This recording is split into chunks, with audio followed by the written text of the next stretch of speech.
For the most accurate and balanced news, we are a credible and trusted news source. We are KBN Television. Catch us live on Topstar Channel 102.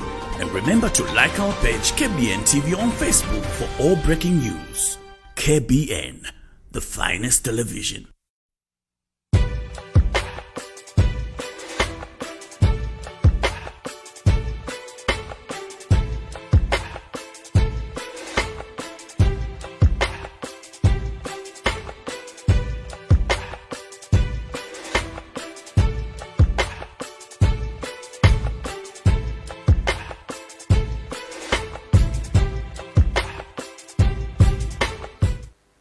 Hello there, lovely good evening and welcome to Beyond Headlines with me, Tapelo Joe Smarter.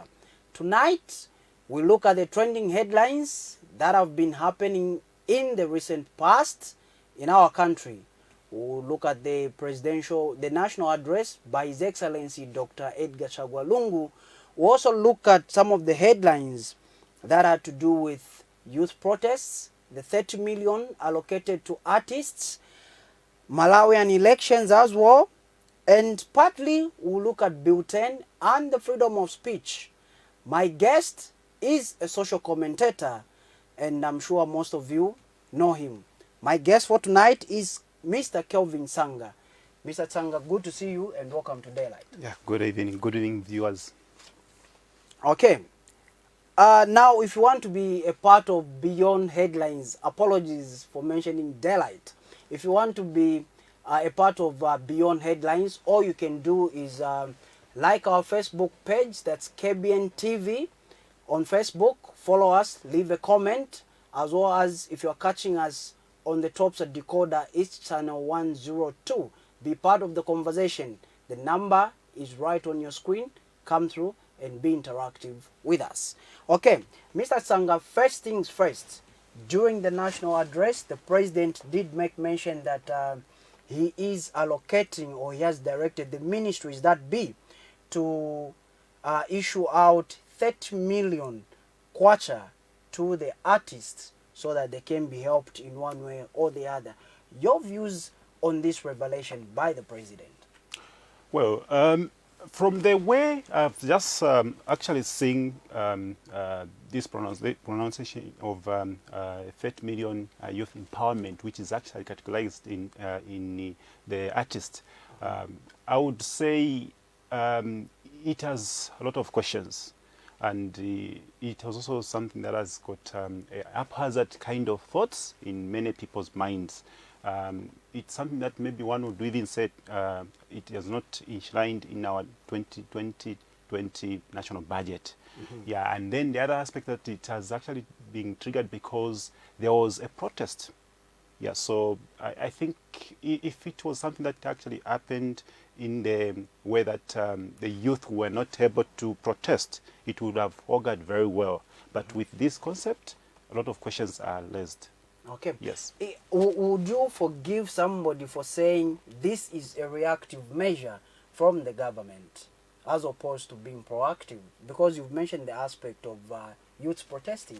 If youths didn't protest, we wouldn't have seen this package coming through of 30 million kwacha. Yeah, I would say so because you know, it has come as haphazard, as I have mentioned, because their whole concept was that it has been a reactional,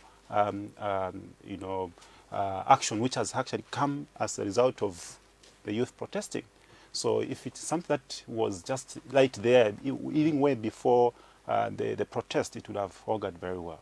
Okay. Yes. Now, Mr. Tsanga, you've mentioned the aspect of youths protesting. Now, I want to find out from you, being a social commentator and a communication specialist, where are these bleating sounds from youths coming from? Why are youths voicing out, complaining? Well, they you know, if you look at the economical platform or structures of this nation, they are in such a way that there is no favorability in what is happening, and also it has been coupled by the coronavirus, which actually hampered most of their economic activities. So I would say it's an issue that has come as a result of certainly lapses that are happening in the economy, and also it's an issue that has come as a result of the aggressive impact that has been compounded by COVID-19. Obviously, we understand to say that some of the youth could have been laid off from the work places, or could have found themselves in a very awkward situation because they have actually found themselves in a very difficult situation because the business environment is not very conducive. So such are the issues that have actually come to have that impact. Okay. Yeah. Now, Mr. Sanga, I want to find out from you, as a young person yourself, as a youth yourself, Yeah. is it right, is it in order for young people, the youth, Yeah. to blame government and start voicing out on social media, different social media platforms, such as going to the extent of disrespecting the leaders that they elected into power? Well, absolutely is not right. There are different models of which one can air out certain grievances that they are facing. But obviously, at some point, the youth had,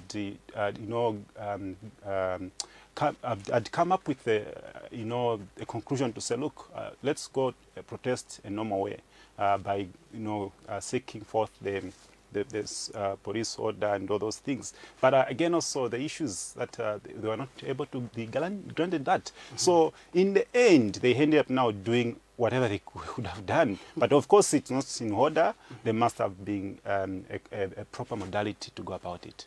Okay. Yes. Now, people from different quarters of society are saying, how can a handful of youths represent the entire youth population dotted across the 10 provinces of Zambia?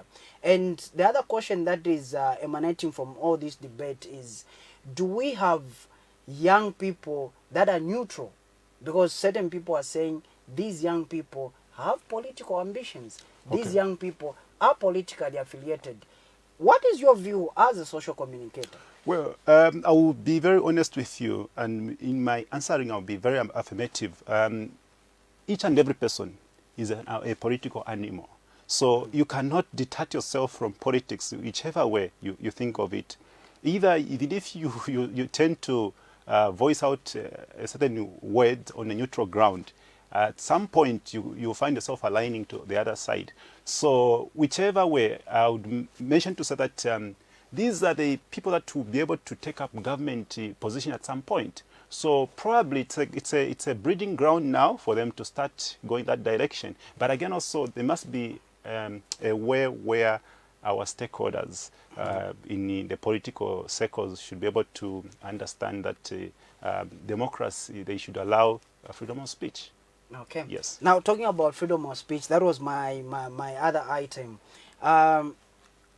Many questions have raised. Do we have freedom of expression in Zambia?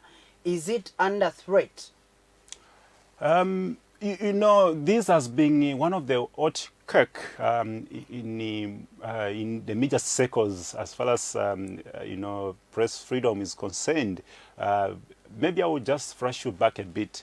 The media in itself, it's actually the abyss of hope, where a lot of issues to do with the debate, issues of exchange of ideas, taken into consideration from that perspective. So you see that for you to air out certain views to the masses out there, you have to use the media. And media in itself, it's a fourth estate in that it looks at the concept of transparency, it looks at the pillars of accountability and so many things that it tackles. So, squeezing the media without giving it the due respect of freedom of speech, it's actually, abrogate the laws, and it does not sound well with the tenets of democracy. Yeah. Okay. Now, according to you, in your own view, being a social communicator, yeah, or social commentator, yeah, are you seeing the media in Zambia being a threat? Well, I do not see it as a threat as per se. One component which I understand, and maybe you agree with me, is that a media is one platform where most of the messages, even for government, projects, government operations, they pass through, channeled to the communities there or to the society. So people come to appreciate the value of a certain organization or certain establishment or a political party in power to actually transmit certain ideas that they are trying to do, or certain works that they are trying to work on. So the media is not basically a threat as per se. It's a channel that it's a tool that they should be able to use it when they feel like, yeah. Okay, there have been some concerns from members of the public out there saying that the media is a tool for politicians and journalists, as they are used as tools for politicians, and once politicians are sent into power, the media personnel is forgotten. What is your view, having worked in the media yourself, having been a media personnel yourself? What is your view? Have you come across this? What have you witnessed in your time when you spend as a media personnel? Well, I'll tell you, it goes two ways here. When you are in the media, of course, there has to be an incentivized kind of, value that need to be done on a person who's working in the media. Of course, if you tend to get peanuts, of course, it gives you a different scenario together. You end up now, trying to do, don't work for you to just keep promoting that person, getting some change. So there's a need for us to promote the media as well, in that the media should have a certain standard. Then secondly, as you have mentioned, a politician sometimes has a twisted mind. A politician can just, have a preconceived mind to say, let me just use this media to promote myself. And of course, if you are not able to sit as you are promoting that person, then they will just dump you like that. But it shouldn't be the case like that. Yeah, shouldn't be the case. Okay. Yeah. Having been in the media yourself, just a quick one. Yeah. Are we as players in the media fraternity, are we the ones to blame for the disrespect, the lack of dignity that is mostly associated with each and every person that is in the media fraternity? Well, I think also I would mention one component which I have actually also seen myself. One is working in the media. There are times when they don't report the way supposed to be. Like, of course, we've experienced in a recent past where a story is being interviewed by somebody, a journalist from a media outlet. Then when it actually goes into the media itself, it is twisted. So such things are the things that have actually caused the media to be in that stance. Otherwise, it shouldn't be the case as well.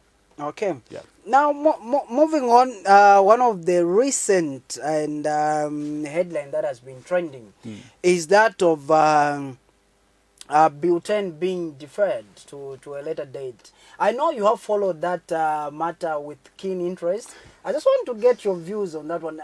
How did you receive the news of Bill 10 being deferred to a later date? Well, when I was looking at the standing orders, that of course the members of parliament have actually been articulating on. For me, okay, I think in some sense I'm not politically inclined to say this bill should have gone or it shouldn't have gone, but on a neutral stance, I think looking at the way the formation of what happened when this bill came into Parliament, it wasn't an inclusive stakeholder, cooperation in terms of people having that concessions. So I think I would say it is something that is a positive sign on my side. Yeah, it's something that maybe I would say it is one thing that excited me in a way, because when we are trying to work out a national legal document, there must be no inclusive stakeholder. Yeah. Okay, so according to you, Mr. Chisanga, you're looking at it in the sense that it wasn't all inclusive. I should say so, yes. Okay. Yeah. Now moving on, let's look at one of the trending headlines just next to home here. Okay. Malawi recently they had to swear in their new president, Dr. Lazarus Chakwera. And most Zambians have come through, and people from different stakeholders. The president himself, His Excellency Dr. Edgar Changwalungu, sent his congratulatory messages to the president, the newly elected president of Malawi. Yes. Just tell us how you received that news and what it means to a democracy such as Malawi, Zambia, and Africa as a whole. Well, I would say when I heard of that victory, you know, it's something that is profoundly exciting as well. Yeah, if you have actually been looking at the political landscape of Malawi, it's almost similar to Zambia, if you have noticed. Except Malawi, they have never had a situation where a president dies, a second president dies in office. They had one who died in the office, and we had one who died in the office at first. The second one we had also, and in their case, they didn't have. Yeah, but the trends, now things have been moving politically. We're almost similar. We've got a similar pattern actually with Malawi. Yes. Okay. Yeah. So now looking at, I know you are not a politician, but you are a social commentator, and this, of course, is of interest to you. Now, looking at such a transition of power, and that just the examples being exhibited, you know, two parties coming together, forming a coalition government, working together to oust now former President Peter Mutharika. What does this mean for Africa and Malawi as a country? Well, it's showing a certain benchmark of which it's giving us a direction in almost of the African countries on how democracy should work at its own peak, because obviously we've seen that there has been some bit of tendencies of dictatorial activities in some other countries. Yeah, so it's just shaping up to say, look, whatever it is, even just if you consider the justice system, yeah, that justice was delivered without any biasness, and they were forced even to just go for the land of which they have done it, and it has shown a very pure democratic tenant. Okay. Yes. Now, I know you touched on freedom of expression, but yesterday in a video that went viral at a named radio station, we had Paramount Chief Chitimkulu saying that those calling for freedom of expression are actually practicing freedom of stupidity. I know you are aware of that that video and that headline. I just want to get your views on that. Well, you know, we've got a component, as I mentioned, we are a democratic country, and one of the key components and key principle that democratic tenants works with, it's expression of interest. So expression of interest, expression of freedom, and basically those are the key fundamental pillars that make the democratic governance to go through, to actually even go forward. So if we are trying to go the routes that other people might think of otherwise, it will not help us. Yeah. Okay. Yeah. Now, though we have a parameter in which we have to express our freedom, because we've got the supreme law of this land. We've got a defamation collector, which is cap 68. If you go beyond certain way of expression, you may end up, doing defamation of character. Okay. Yeah. We go on a break. When we get back, we still continue with Beyond Headlines with Mr. Chisanga, my guest for tonight, our social commentator. Join us after this break.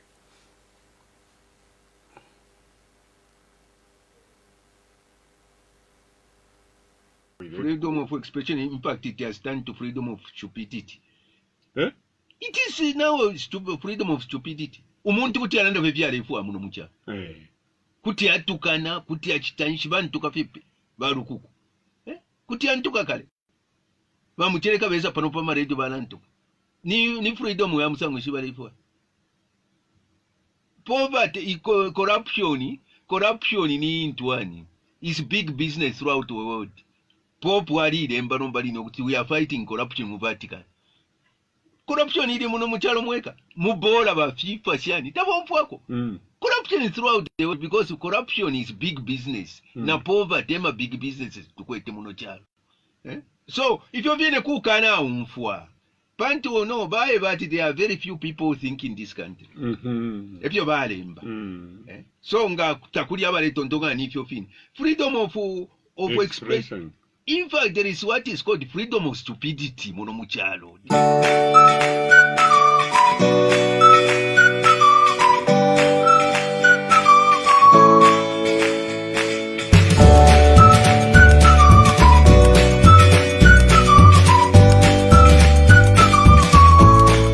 My name is Harry Kalaba. I am the president of the Democratic Party. I would like to take this opportunity to wish KBN TV a very happy first anniversary. You have made it. Just as you've made it this 1 year, you will make it in the next 20 years. I wish you a very successful media industry. Happy first anniversary.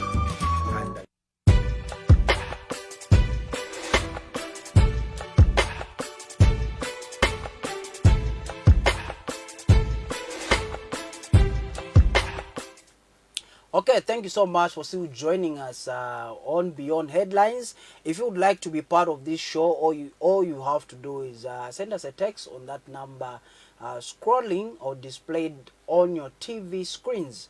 Remember, we are live on our Facebook page, that's KBN TV, as well as on Topstar Channel 102. My guest for tonight is Mr. Kelvin Chisanga, a social commentator, and we're discussing headlines that have been trending in the past week, and even today, the headlines that have been trending, those are the headlines we are looking at. We are going beyond headlines. Okay, so Mr. Chisanga, yes. Let's look at our education sector. Are we thriving as a country? Well, in as much as there is a proliferation of education sector where we've got a couple of or multiple universities around, I think there is also one part which need to be done. We need to look at the quality that is being offered there, because other people are even saying, are these just not the extension of secondary schools? You know, those universities that are being framed up there. But of course, you know, with that concept, we need to now have a certain value that we need to put in education. So we need to create a quality education, not education just based on passing exams. Okay. So we just need to look in those areas as well as a nation. So there's a need for us to have a very strong technical bench under Minister of Education. Okay. Yeah. Now, last item on our list is that to do with civil servants. There have been revelations out there that, for lack of a better term, civil servants are being choked because currently what's happening is that they have loans, but the government is not paying those loans they are not servicing those loans to the banks where the civil servants got the money. And now the banks have taken it upon themselves to be getting from civil servant salaries. We stand to be corrected, but it is in public domain, and it is here on Beyond the Headlines. Mr. Chisanga, yes, your view regarding that? Well, you know, I will tell you from commercial point of view. If I happen to be the financial service provider or a microfinancing company, obviously when I'm dispensing, or rather I'm contracting a loan, it's between the consumer as well as the provider. So if it goes that, of course, when they are doing that, they always also go behind the two by contracting the third party who happens to be the employer, and they sign MOUs and all those things. So if the MOUs are not being serviced by the employer or the stakeholders, then the main cut should not be happening from the consumers. the people that have contracted, there should be a beef between the stakeholders who happen to be the government and the service providers. So if they are trying to go like what they have tried to go, I think it's not helping them so much. But again, also, if you go on the other side, that's the reason why the consumer authorities telling them to say, look, when you're contracting a loan as well, that's on the flip side. When you're contracting a loan, it's between you and the bank. Yeah. So once you make a default of some sort, the third party won't be able to come in and be on the credit reference profile.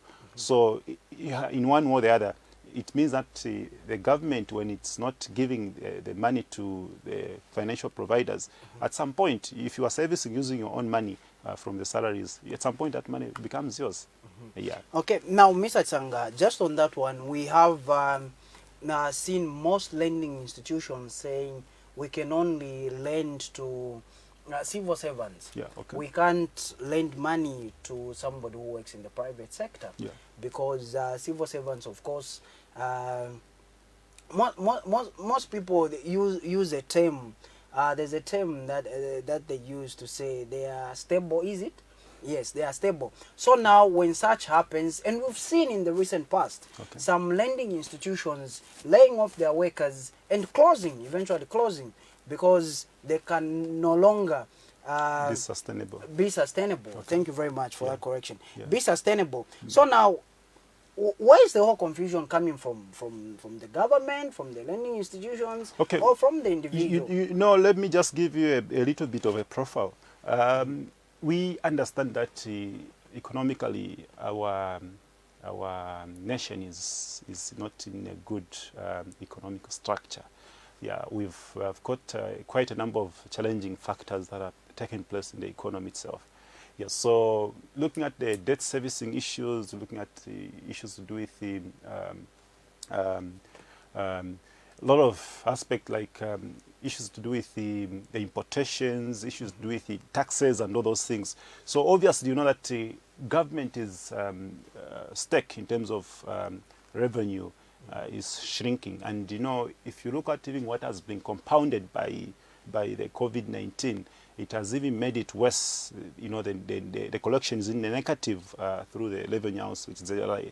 So you find that it's very difficult for them to meet all the obligations that they need to meet. So in one way or the other, that's the reason why they have even found themselves in defaulting like this. Yeah, but otherwise, it's not an issue that one would say. Of course, somehow it can point to, you know, the governance systems.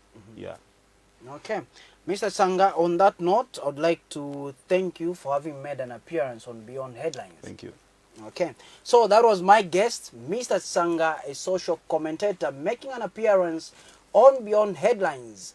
Join us next week, 20 hours. The station is KBN, the finest television. Join us next week, same time. I'm Tapelo Joe Smarter.